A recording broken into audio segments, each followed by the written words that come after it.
welcome back to Crimes from the East. I'm your host, Pia. Today, we're gonna catch up with part 2 of the Nanavati Blitz story. A quick recap.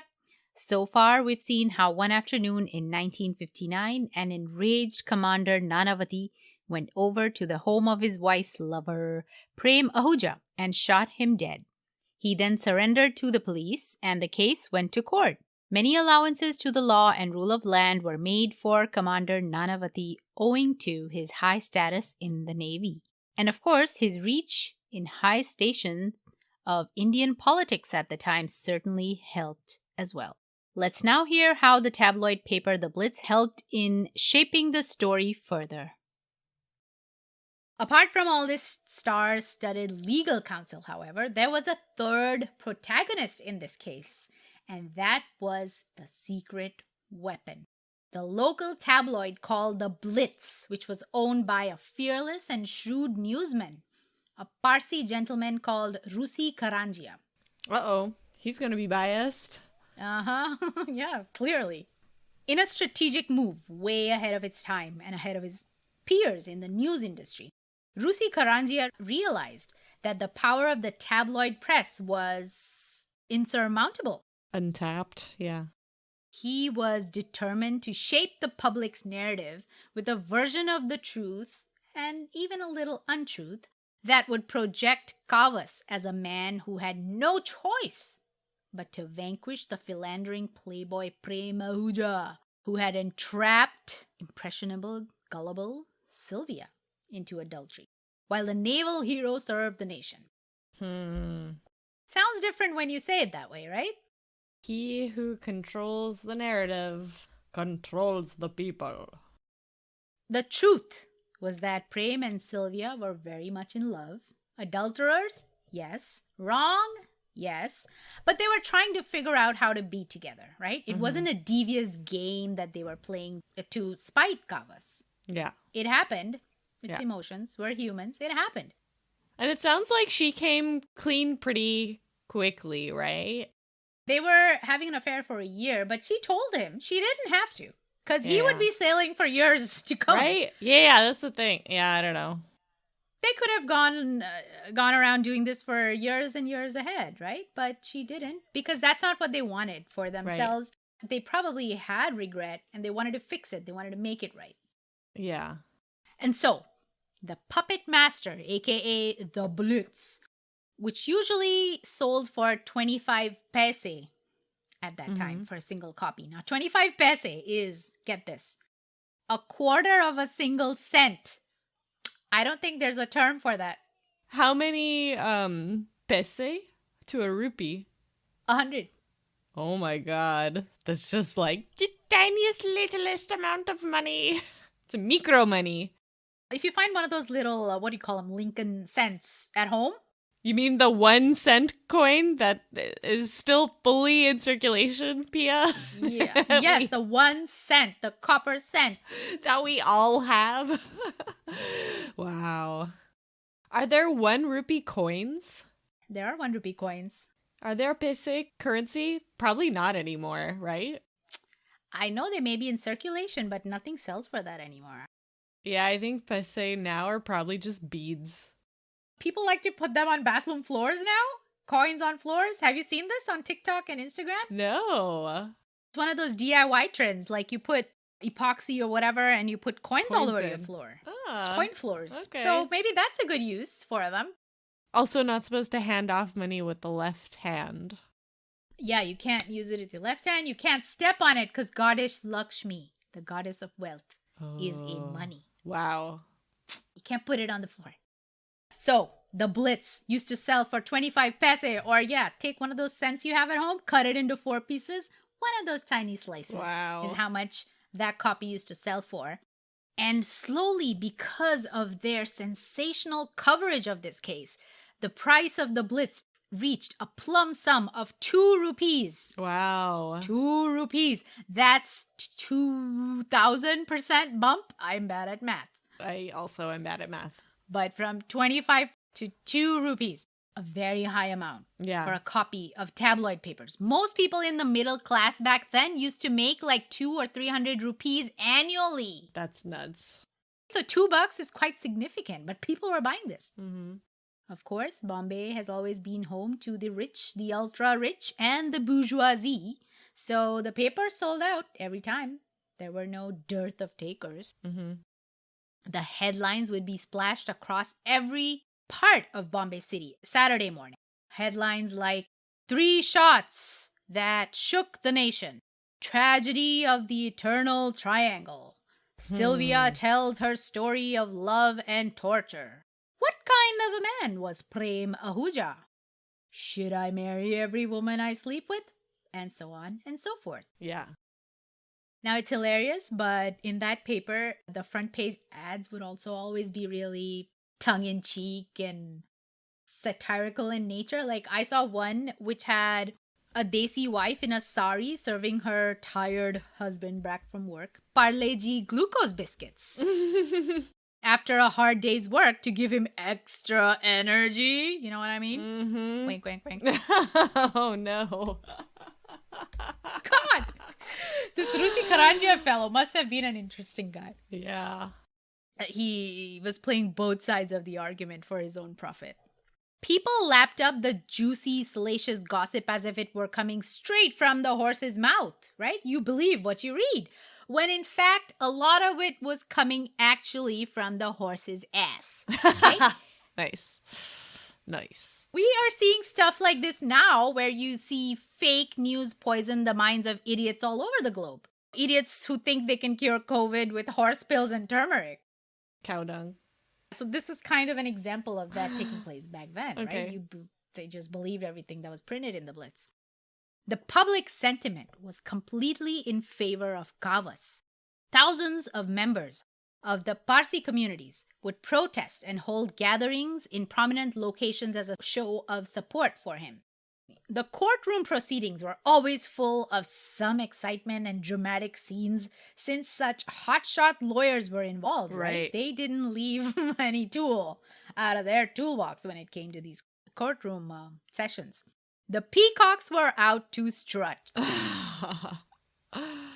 Kawas would be brought into the court from naval custody with a full naval escort of officers and high-ranking ones, all dressed in their best and clearly there to send a message of solidarity and also perhaps to apply a little subliminal pressure, like don't mess with the Navy, we're all here.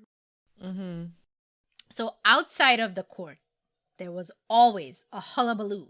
Women, young and old, would swoon over Kawas, screaming his name and throwing lipstick-kissed notes at him. Falling in love with the murderer. Why? What is up with that?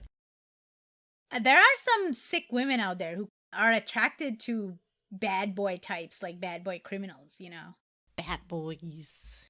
Here, he is not being seen as a bad boy. He is being seen as a really, really good boy. Like the husband of, yeah. The Wow. wronged husband. Mm-hmm. Are you going to talk about where Sylvia fell in this whole situation? So in all this blame game and mudslinging, Sylvia got caught in the middle of it all. She now had nothing and no one left to rely on but her husband and his family. And so she made peace with it. She went along with the defense counsel narrative of being seduced by Prem and then being scorned of sorts when Prem refused to marry her. No. She had to read out her love letters to Prem in court, wherein she talked about seeing no other way to happiness but being with Prem, being the mother of his children, and so on and so forth. A complete shattering of her as a person in public. Mm-hmm. She bared it all just to save her husband and for the sake of her 3 children and the family's future. Man. She's already lost one man. If she loses Kawas too, she has nothing left. Her children have no father. And I think she kind of gave herself up to protect her family. Imagine going through a scandal and then imagine going through a scandal in like not even your own country. You're so alone. Yeah. God, that would suck. No one's looking at you and sympathizing with you. And remember, you're part of the group that cruelly ruled the country for hundreds of years. So you're already the enemy. Yeah, they're gonna just enjoy your pain, pretty much.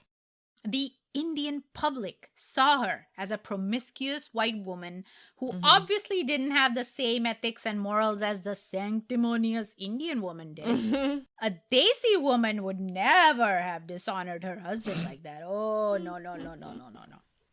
That's not how you do it. She was projected as a sex-crazed British woman who didn't deserve a Lord Ram-like figure of Kawas. Behind the scenes, they are on the same side.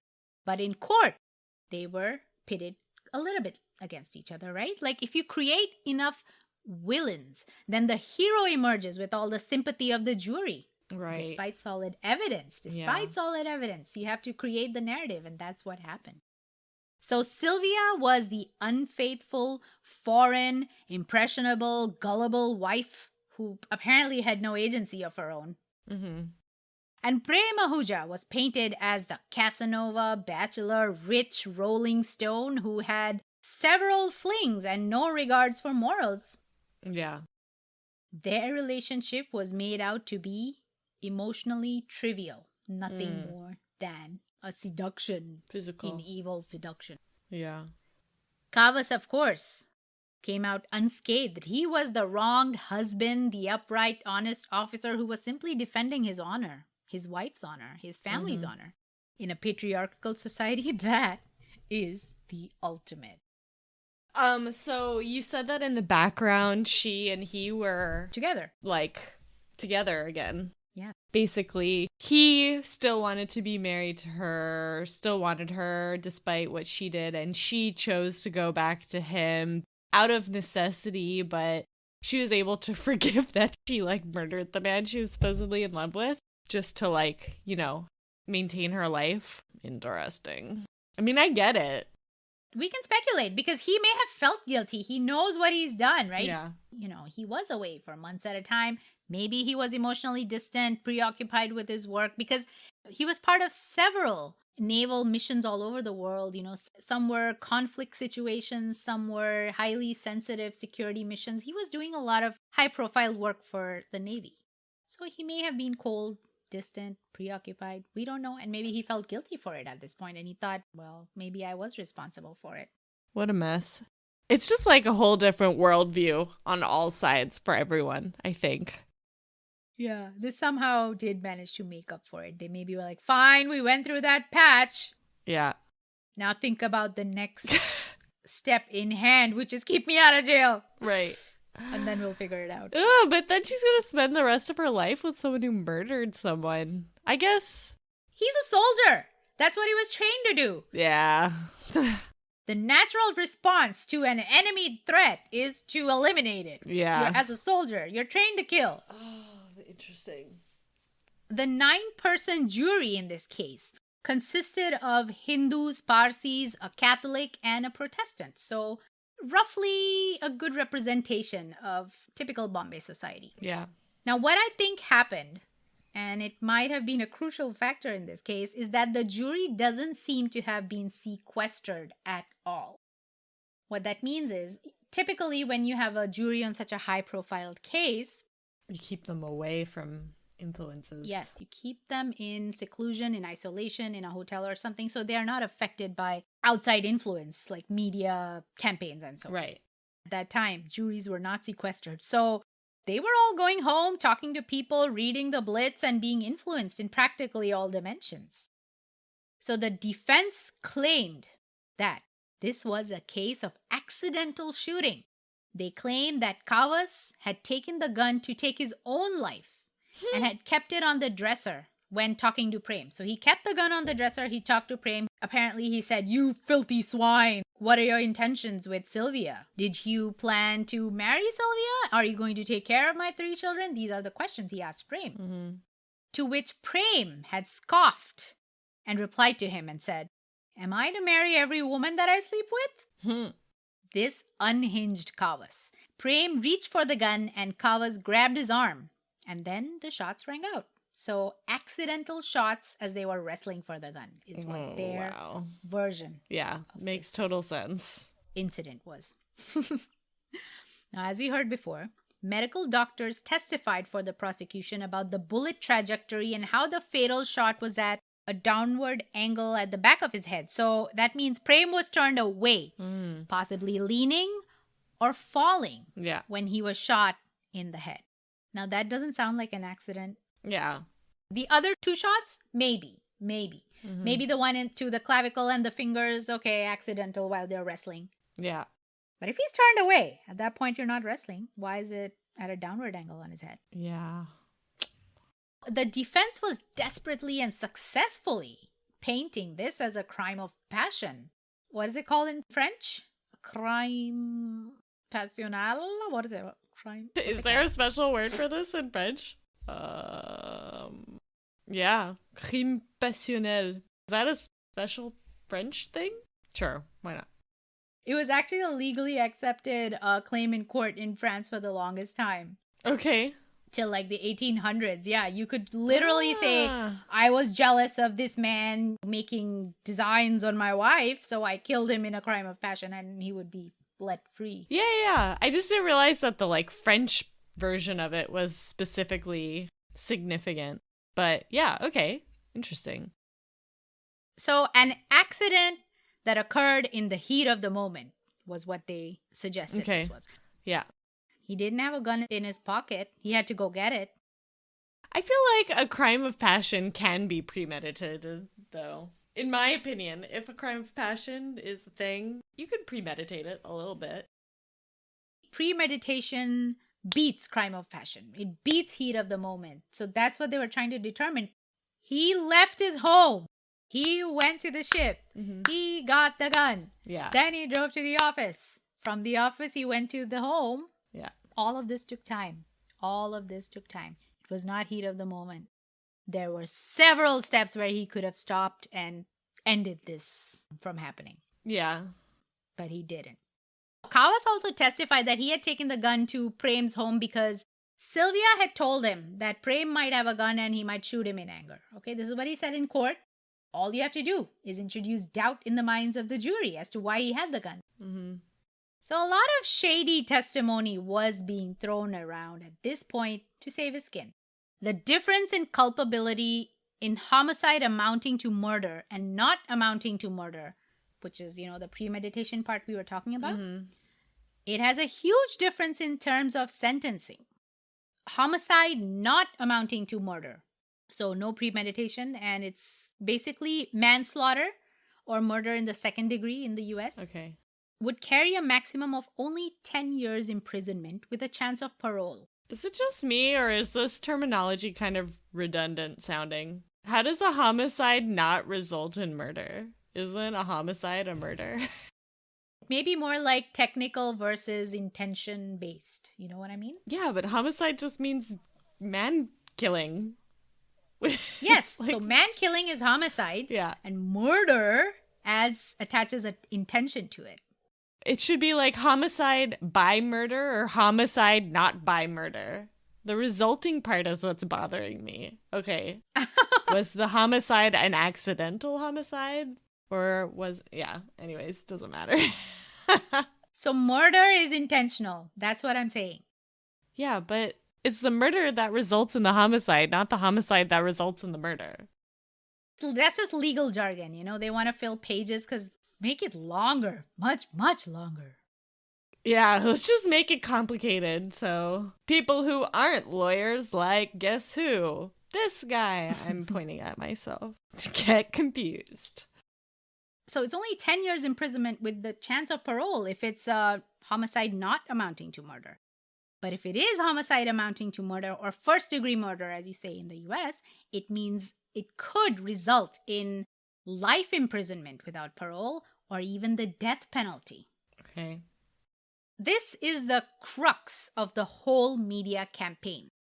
They have admitted, like he confessed, that a death has occurred and he is responsible.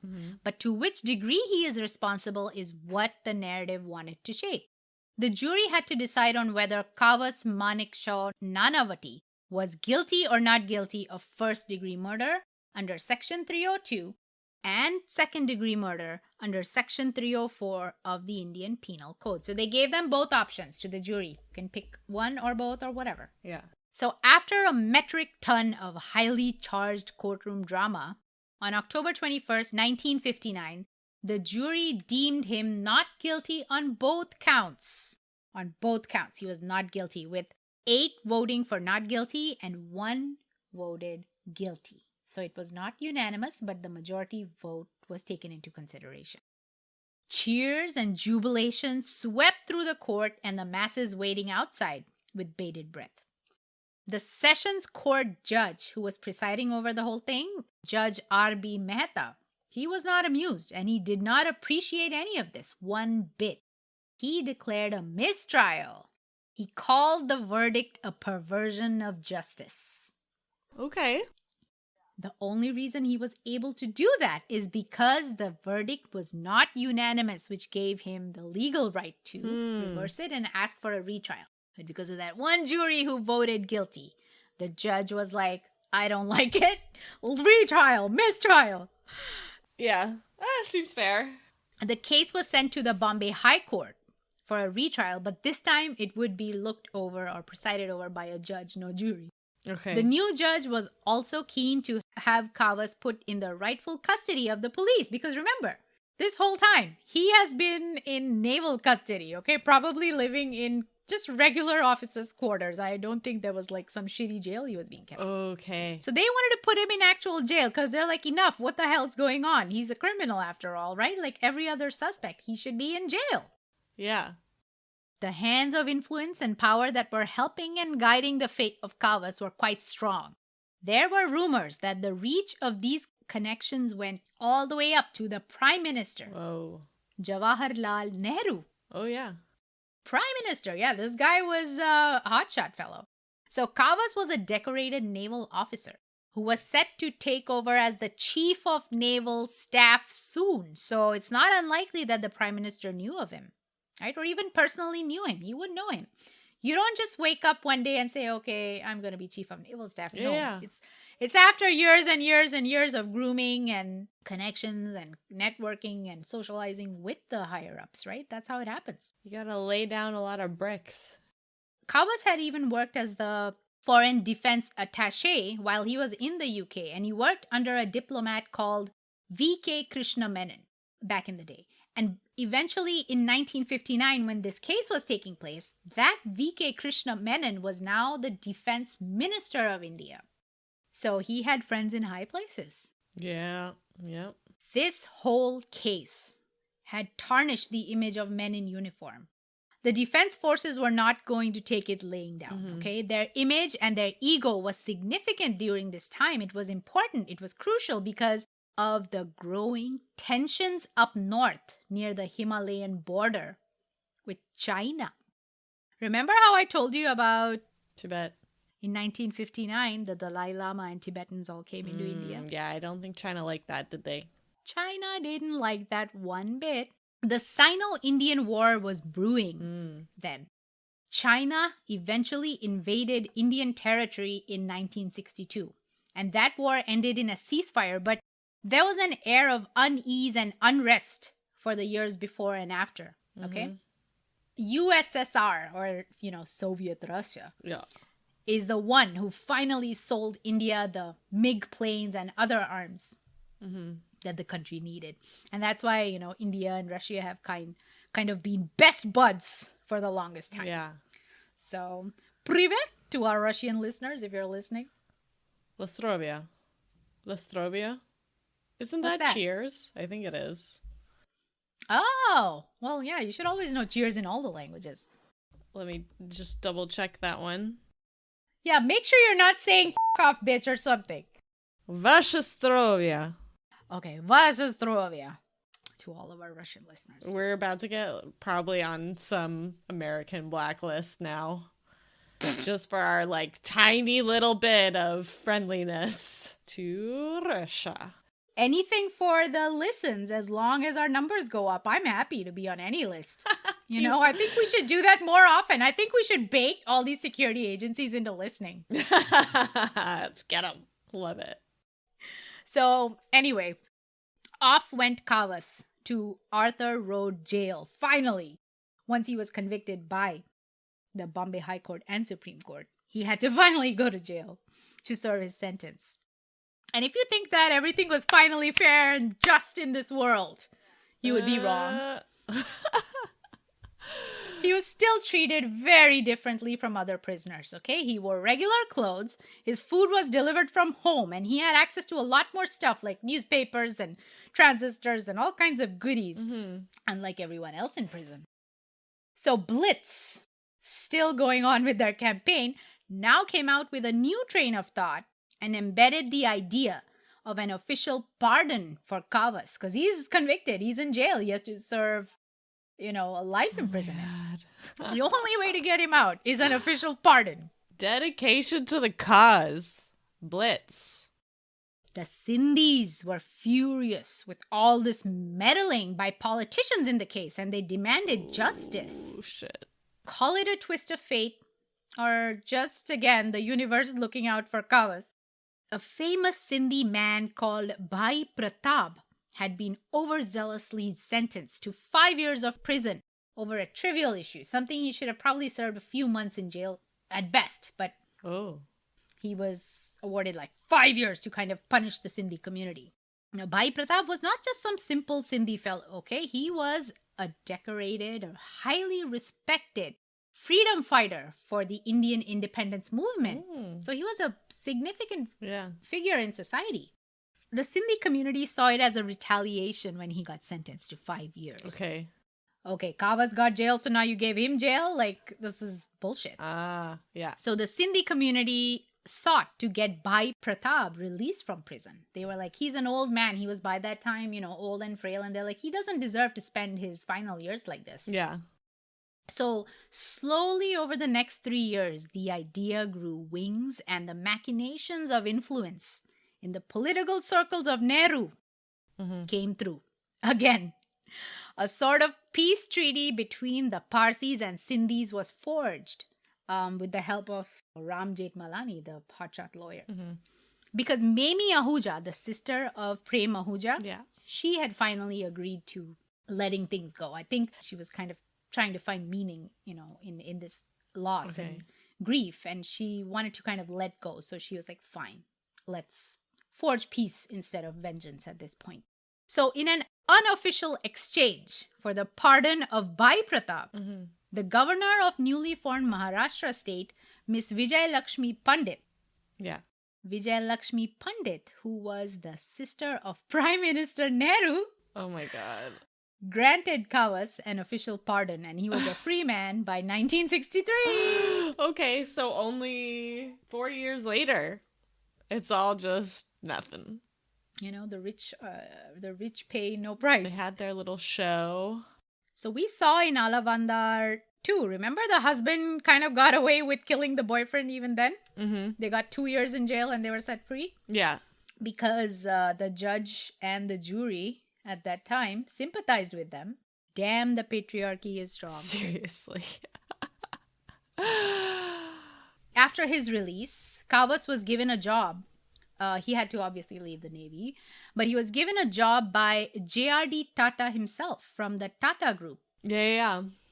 Parsi, big conglomerate, they support their community members. So they gave him a job to kind of rehabilitate himself and to kind of bump up his name and reputation again as a respectable member of society. So he got a job as a life insurance executive. A little ironic. Yeah, seriously. But the damage to his reputation was too much for them to bear. It had been especially hard on the Nanavati kids. True. Who at that time of this incident were, I think, like 7, 9, and 13 years of age. So they were old enough to see and feel and experience all of the bullying in school. That's crazy. Yeah, that must have been nuts. Oh. And I mean, I don't even know how Sylvia managed to walk out on the streets of Bombay again. Not easily. Well, do you think she was actually walking on the streets of Bombay that much anyways to begin with? Rich white lady, naval officer. She's probably just like being driven around everywhere, right? From country club to whatever. But even in the circles that she was roaming around in, everyone's going to look at her differently now. Yeah, totally. And they figured that they had to get out of there. The life would never be the same for them again in Bombay. And you see the powers come into play again and save Kawas this last time. Whoever it was that was helping him ensured that his criminal status didn't get in the way when he applied to emigrate to Canada. A visa. The Nanavatis settled in Burlington, Ontario, which at that time, and I think even today, is a small community. It's not like some big bustling New York type city. Small town, small community, people know each other, and they settled in well. I feel like for an Indian, between you and me, and probably all Indians in Canada might agree that having to move to Canada as an Indian is a punishment on itself. What? Why? This is cold. The cold? Yes, it is torture. Sorry, Canada. I like Canada, but I also think it's way too cold for me. Okay, I don't think I could live there. I want to live in Canada, but I can't. I just physically cannot. It's like when you banish someone to Siberia. That's kind of like what it feels like. Off to Canada with you. Canadians are awesome, but I just physically would not be able to live there. You are right. Like for Desi people, for all brown people, it is an added layer of punishment to have to live in the cold. And I'm very close to Canada, so I'm living that life, Alex. I know. I'm sorry. I am too. France is freaking cold as well. And gray. Why do we do this to ourselves? I don't know. I should be living in Jamaica or something. I don't know why we picked New England. Okay. The Parsi community in Burlington, Ontario, welcomed them with open arms, and the family grew roots stronger there than ever before. So Kawas worked in the insurance industry, even there, and Sylvia worked in the Interior Bank of Commerce for many years. They had several grandchildren who were probably unaware of their grandparents' sordid history in Bombay. Wow. Kawas Manik Shah Nanavati died in 2003, and Sylvia now lives in an assisted living facility in Burlington. Her children are all grown up, they have grandkids, and they live as, regular members of society. I don't want to say their names or anything because they're out and about, living their good lives. They're totally innocent, and they probably paid the price more than anything for this whole incident, and I feel very sorry for them. Ain't that how it do be sometimes? Yeah. Wow, what a case. Yeah. Oh. And well, soap opera. Pays to be the upper echelons of society once again. Yeah, the rich get away with everything, really, right? What a spectacle. Because the snazzy Navy is involved, an officer and a gentleman can do no wrong. He was a great officer, great husband and son, whatever. But what I'm seeing is veiled misogyny, unfair political intervention, social class flaunting its privilege at all levels. Yep. The law is supposed to be blind, equal for all, but that was not the case today. The people who don't have this advantage totally being manipulated by the press into, backing a guy who has every advantage and still does a shitty thing. And gets away with it. All right, so with that, I end the tale of Kawas Manik Shah Nanavati, an officer and a gentleman, and also a convicted murderer who got away with it. Awesome. What do you think, Alex? Final thoughts? I don't know. Get the broom. Get the broom. I hope he hated Canada. I'm sorry to inform you. I'm pretty sure they must have loved it out there. Nah. I hope he forgot his gloves and hat many, many times out in the, winters of Canada. And he couldn't get any of the good Farsi food or, their life was hard for him. Hopefully he paid the price. Yeah, so from what I've read, he was a nice guy, and I'm sure he felt bad. I'm sure he felt some remorse and regret. Yeah. But it doesn't matter what you feel. It matters how the law is supposed to treat you. This whole point you made earlier, too, about him being trained to kill and, it definitely murks Murkifies? What? Muddies the water? Yes. It makes murky the water. What's the right response? Yeah, because this is a person who has a license to kill in the right, quote unquote, appropriate setting. I just am thinking a lot about what it must have been like for Sylvia afterwards. Like, if she was as in love as she said with Prem, and then she lives with the man who killed him, but that's also her husband, who she has children with. I'm sure she was torn the whole time. It must have been just shitty. So there's a show made on this case, which you can watch on Z5. Z5 is a network which has an app in the US. You can watch shows, Indian shows and movies on Z5. There's a show there called The Verdict. Okay. State versus Nanavati, which I watched as part of research for this episode. Was it good?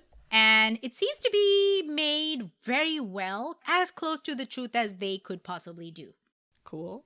They show that they were truly in love. They felt like they had found their soulmates and slowly forged into a very deep relationship. Unlike maybe what she had with Kawas, which was more like, teenage hormones, whirlwind romance, kind of being swept off your feet in the moment, right? So I imagine, yes, she may have actually been devastated to lose Prem in this way, and now having to stay with someone who killed someone you love so deeply must have been, I don't even know. Big old mind fart. Big mess. Yeah, big mess. Okay, so that's my first recommendation for today. If you are interested in this case, go watch that show. It's a limited web series. I think there's like 8 or 9 episodes. Very well made. Cool. It's called The Verdict. It's on Z5. Nice. There is a movie.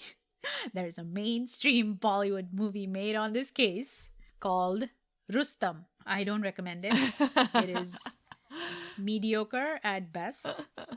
Once you watch The Verdict, that thing looks like a middle school play.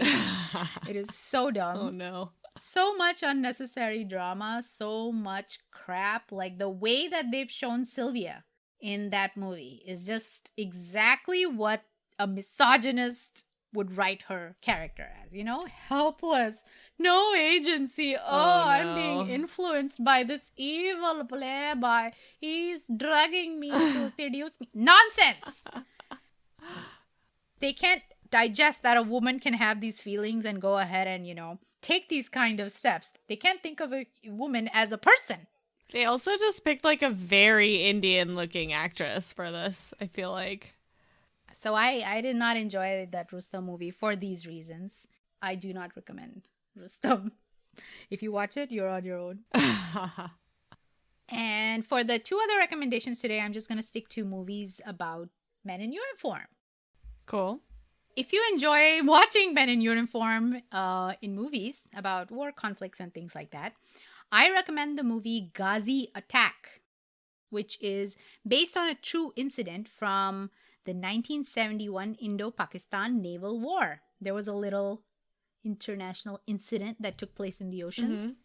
It is a decent thriller. And I'm sure any and all resemblances in the movie to scenes, and I mean frame to frame scenes from the Hollywood movie Crimson Tide is coincidental. Okay. I'm sure it's all coincidence. Definitely. Okay? Sounds legit. I was floored. Like, this is major deja vu. I've seen this before. What is going on? Don't tell Hollywood. Sounds like a lawsuit. Then it hit me. This is like that Denzel Washington submarine movie. All of these scenes in the submarine. I mean, so funny. Ghazi Attack is still very watchable. Only a few of the submarine scenes are inspired or whatever. Okay. Movie's fine. Yeah. Go watch it. The second movie I will recommend today is called Uri, The Surgical Strike. Okay. It is a really good movie about a super secret stealth mission that the Indian Army did in Pakistan in 2016. The movie is a slightly fictionalized telling of that stealth mission where the army eliminated a pocket of deadly terrorists who had attacked an Indian Army base and killed 19 soldiers. Mm. If you go inside of another country and kill someone there, that's an act of war. You're invading a country. Just like the American soldiers went in and killed Osama Oh, yeah. bin Laden, right? That was also in Pakistan. But it was a surgical strike and they came and went. Nobody even knew. The movie is really good. I got goosebumps watching it. There are excellent action sequences and edge of your seat moments throughout the movie. If you enjoyed Black Hawk Down, Zero Dark 30, 13 Hours, etc., watch this. Okay. Like, it's made in a similar vein. Yeah. But obviously it has desi flavor a little bit. And of course, hot guy alert. Ooh, who? Tell me. The movie stars Vicky Kaushal. Vicky Kaushal. Let's see what we got here. Oh, hello. Okay. Yeah. Oh, yes. Interesting. He's a really good actor. Yeah? He's a really good actor, and I think he's hot. I mean, I like the look of that guy. Newsflash! Vicky Kaushal and Katrina Kaif literally just got married a couple days ago. I'm looking at their wedding photo right now, and they look super cute. Yeah, congratulations. He's off the market. Sorry, ladies and men. That's annoying. Another one bites the dust. Duke. Good Parsi reference. Let's hope she doesn't have an affair and he naval murders Doesn't have to shoot someone. her lover. Yeah. Okay, so by the time this episode airs, it's actually going to be around Christmas time, I think. I can see you're already ready for it with your leopard print Santa hat that you've been telling the story in for the last almost, I don't know, hour and a half or something. It's very festive. Yeah, I was wondering if it's going to be throwing off the whole mood of this murder story. Nah. The leopard print kept it desi for me. Not that there are leopards in India. Are there? No. Yes. Of course. Yeah. Thousands of leopards. I've seen leopards. There you go. If you're listening and you celebrate Christmas, Merry Christmas. And if you celebrate Hanukkah, Happy Hanukkah. And if there's anything else you celebrate at that time, Happy Holidays and have a great time. Spend time with your family. Eat food. Listen to music. Hail Satan. Hail Satan. Yeah, talk shit about all the relatives that didn't show up. That's the time to bitch about them. Take naps. Pet the cat. Don't buy like a shit ton of gifts, okay? No one needs things anymore. The planet is burdened with trash. Unless you want to buy us a gift and subscribe to our Patreon. Totally carbon neutral way of supporting us. And spreading the cold, dark weather cheer. Oh, speaking of Patreon, we have 2 new Patreon members. Yes! And one of them is my mom. Hi, Mom.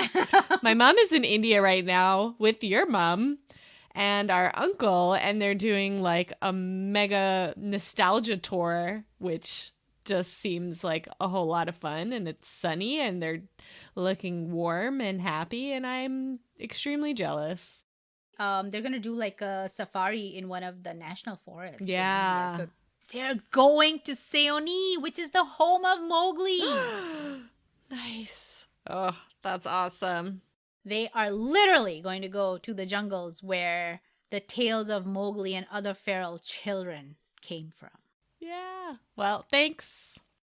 Small teaser, next week I'm going to be recording a very special episode and I'm super excited about it. I don't know about all the other listeners because, again, it's something I love, which, I mean, it's not true crime. You can guess what it is, kind of related to. It's na na na na na na. Yes, the mysterious cosmos, the universe, and other beings in the universe. Pia, phone home.